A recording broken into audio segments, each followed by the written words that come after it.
Oke, jika mendapat soal seperti ini, Anda diminta untuk mengubah kalimat aktif menjadi kalimat pasif. Sebenarnya langkahnya tidak terlalu susah, asal Anda bisa memahami tabel yang ada di sebelah ini. Nah, di tabel ini yang sebelah kiri itu adalah predikat atau kata kerja yang ada di kalimat aktif. Nah, sedangkan yang sebelah kanan itu adalah predikat atau kata kerja atau verb yang ada di kalimat pasif.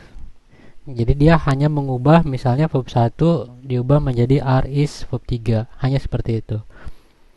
Nah, berikutnya adalah contoh soalnya. Tim send an SMS to his friend. Nah, yang pertama harus dilakukan adalah kita harus mengetahui dahulu komposisinya. Tim berkedudukan sebagai subjek.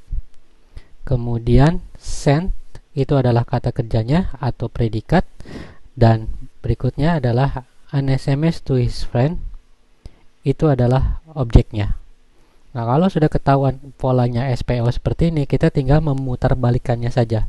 Nah, langkah pertama sebelum memutarbalikan, Anda harus mengetahui dahulu tense-nya. Jadi langkah pertama adalah tentukan tense. Tense itu sebenarnya banyak, ada past, ada present, dan ada future. Nah, masing-masing ini memiliki to be yang berbeda, oleh karena itu kita harus menentukan dahulu. Nah, kalimat tersebut merupakan menggunakan pola past tense. Kenapa past tense? Karena di situ ada kata sent. Sent itu adalah kata kerja kedua. Kata kerja kedua identik dengan past tense. Nah, kalau sudah ketemu, kita bisa menentukan to be yang digunakan. Kenapa? Karena dalam membuat kalimat pasif, polanya adalah to be yang diikuti oleh verb 3. Nah, to be untuk past tense itu ada dua. Ada was, ada were. Was itu dipakai untuk subjek yang hanya berjumlah satu. Sedangkan were dipakai untuk subjek yang berjumlah lebih dari satu. Dan keduanya ini diikuti oleh verb 3 nantinya. Yuk kita bedah.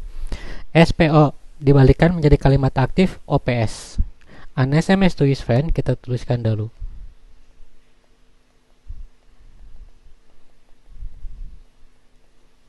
Kemudian kita bedah predikatnya.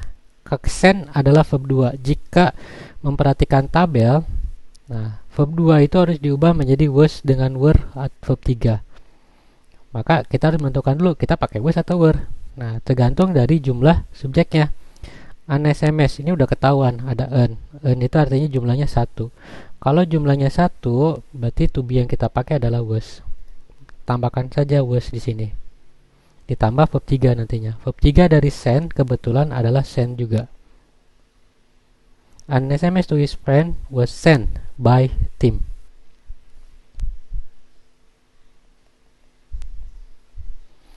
Selesai. Nah, sekarang soal kedua. Bagaimana kalau soal tersebut, kalimat tersebut ternyata menggunakan pola have? Gak susah, tinggal lihat aja ke tabel. Kalau ada have atau has verb 3, pasti berubah menjadi have atau has been verb 3. Kita tinggal menentukan saja mau pakai have atau has tergantung dari subjek di kalimat pasifnya. Yuk kita bedah dulu. Di kalimat tersebut, we berkedudukan sebagai subjek. Kemudian have bought berkedudukan sebagai predikat, dan tickets to the concert itu berkedudukan sebagai objek.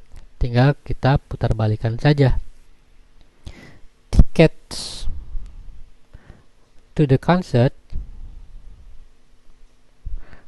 Nah, karena tiketnya lebih dari satu, maka pola have atau has-nya yang kita pilih adalah have. Tapi kalau tiketnya hanya satu, have atau has-nya yang kita tentukan adalah has. Nah, tickets to the concert karena lebih dari satu, maka kita pakai pola have. Bapak tuliskan di sini have. Kemudian jangan lupa tambahkan been dan verb 3. Kebetulan verb 3-nya adalah bought. Nah, tickets to the concert have been bought oleh siapa? tinggal masukkan aja subjeknya, itu kan we. Tapi kalau dia jadi objek bukan we lagi, us. Tickets to the concert have been bought by us. Kemudian nomor 30, bagaimana kalau ternyata polanya menggunakan to be yang berakhiran dengan ing? Gak susah juga, ada di sini. Karena dia menggunakan am, maka kita menggunakan pola yang ini. RM is being verb 3. Nah, yuk kita bedah lagi.